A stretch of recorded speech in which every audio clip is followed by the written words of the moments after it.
ഇന്ന് തന്നെ ഡൗൺലോഡ് ചെയ്യൂ. കാണൂ നിങ്ങളുടെ ഫേവറേറ്റ് ഷോസ്. തനിക്ക് പകരം ഒരാള് ശാപം ഏറ്റെടുക്കുന്നതിനോട് ഇപ്പൊ തന്നെ അവൾക്ക് സമ്മതമാണല്ലോ. നവീനെ ആദ്യം ഒരു പെൺകുട്ടി വിവാഹം കഴിക്കുന്നു.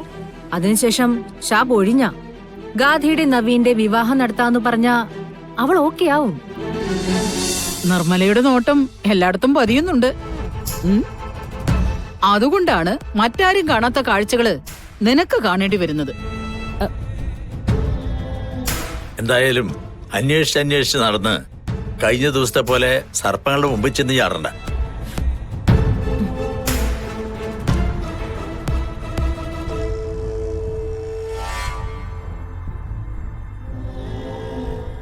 ഇങ്ങനൊക്കെ പറഞ്ഞതുകൊണ്ട് ഞാൻ പിന്തിരിയൊന്നും പ്രതീക്ഷിക്കണ്ട. ഞാൻ നിങ്ങളുടെ പിന്നാലെ ഉണ്ടാകും, നിങ്ങൾ എവിടെ പോയാലും. ശാപം പിന്നെ സഹിക്കാം, ഇവളെ സഹിക്കാനാ പാട്.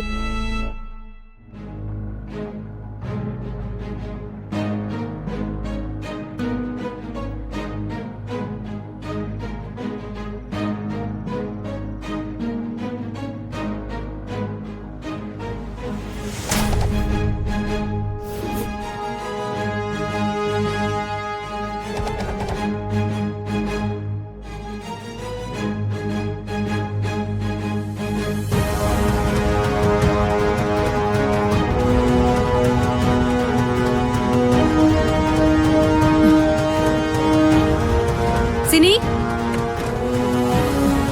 മാം,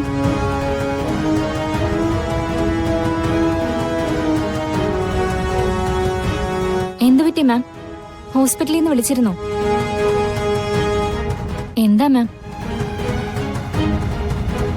കുറെ ദിവസങ്ങളായി എന്നെ അലട്ടിക്കൊണ്ടിരുന്ന ഒരു പ്രശ്നത്തിന് ഞാനൊരു പരിഹാരം കണ്ടുപിടിച്ചു.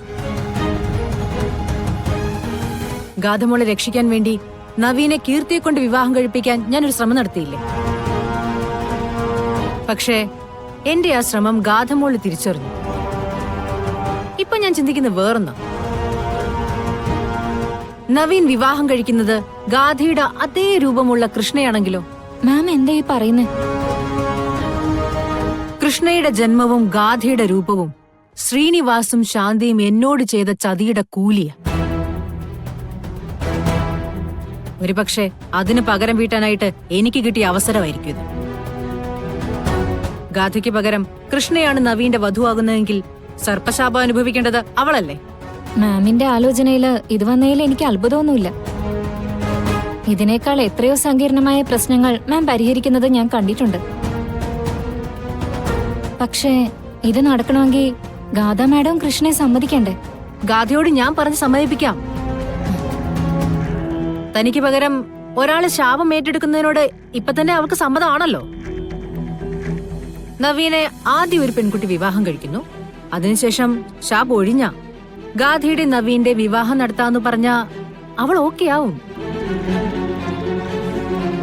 പിന്നെ ശാന്തിയുടെ മകൾ കൃഷ്ണ, അവളെ എങ്ങനെ വശത്താക്കണമെന്ന് എനിക്കറിയാം.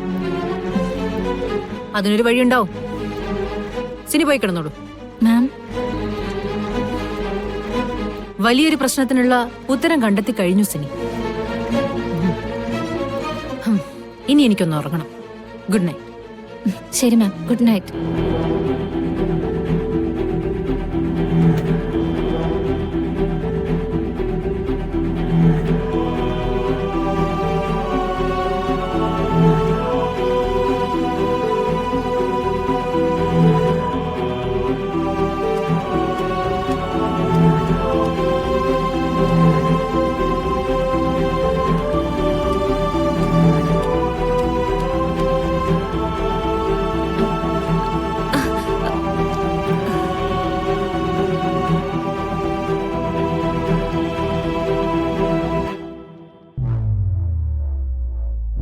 ആ കുട്ടിയില്ലേ കൃഷ്ണ, നിങ്ങളുടെ കൂടെ നിന്നിരുന്ന അവളുടെ അച്ഛനാരാ?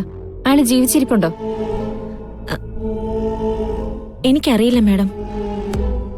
അവര് അമ്മയും മോളും മാത്രമേ ഉള്ളൂ.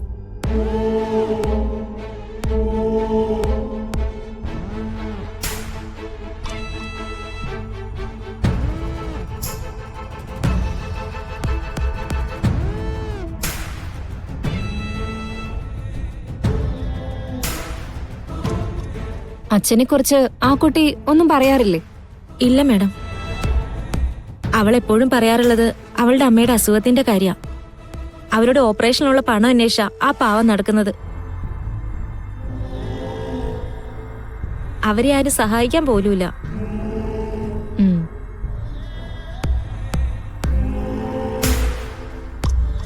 സിനി, മാം, ആ ജോലിക്കാരിയോട് ഒന്നിങ്ങോട്ട് വരാൻ പറയും. സുനന്ദ,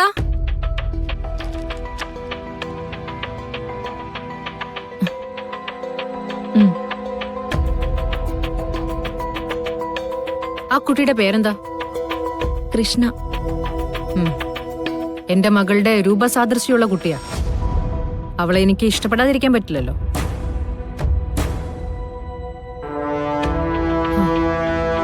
ആ കുട്ടിയുടെ അമ്മയുടെ ഓപ്പറേഷന് വേണ്ടിയിട്ടുള്ള സഹായങ്ങൾ ഞാൻ ചെയ്യാം. സത്യമാണോ മാഡം? അതെ, ആ കുട്ടിയെ വിവരം അറിയിക്കും. ഇന്ന് തന്നെ എന്നെ വന്ന് കാണാനും പറയും. പറയാം മാഡം. ഇക്കാര്യം തൽക്കാലം ആ കുട്ടി മാത്രം അറിഞ്ഞാ മതി. വേറെ ആരോടും പറയണ്ട. പോയിക്കോളൂ. വലിയൊരു കാര്യം മാഡം ചെയ്യുന്നേ. ആ കുട്ടിയുടെയും അവളുടെ അമ്മയുടെയും പ്രാർത്ഥന മാഡത്തിനുണ്ടാവും. പോയിക്കോ. മാം, എന്താ ഇങ്ങനെ? കാര്യമുണ്ട്.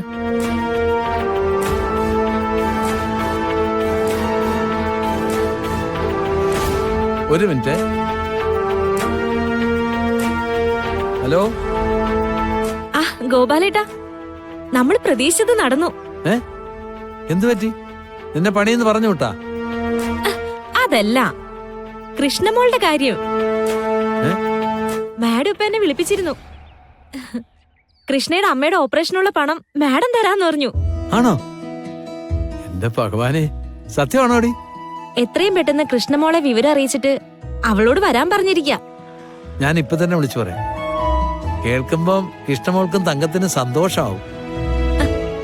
മണ്ടത്തിലൊന്നും കാണിക്കല്ലേ. മാഡം പ്രത്യേകം പറഞ്ഞിട്ടുണ്ട്, കൃഷ്ണ മാത്രം ഇത് അറിയാൻ പാടുള്ളൂ, അവളുടെ അമ്മയോട് പറയാൻ പാടില്ലാന്ന്. അങ്ങനെ പറഞ്ഞോ? പറഞ്ഞു. കാര്യങ്ങൾ ഓരോന്നായിട്ട് തെളിഞ്ഞു വരികയാണല്ലോ സുനന്ദേ. ഇനി ഇവരിൽ ആരാണ് രണ്ട് മക്കളെ പ്രസവിച്ചു എന്ന് മാത്രം അറിഞ്ഞാ മതി. ആ കണ്ടുപിടുത്തമൊക്കെ നമുക്ക് പിന്നെ നടത്താം. ഗോപാലേട്ടൻ പെട്ടെന്ന് കൃഷ്ണയെ വിളിക്കാൻ നോക്ക്. ഞാൻ ഇപ്പൊ തന്നെ വിളിക്കാടി. ഓ, ആ പെങ്കൊച്ചിന്റെ അലച്ചിന് ഒരു പരിഹാരമായല്ലോ. Okay okay.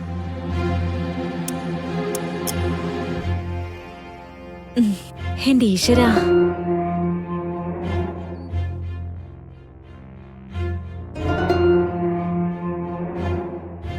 മോളെ,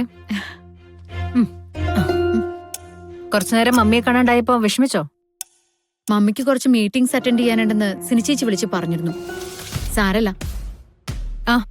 ചിലപ്പോ ഇന്ന് തന്നെ നമുക്ക് പോകാൻ പറ്റും.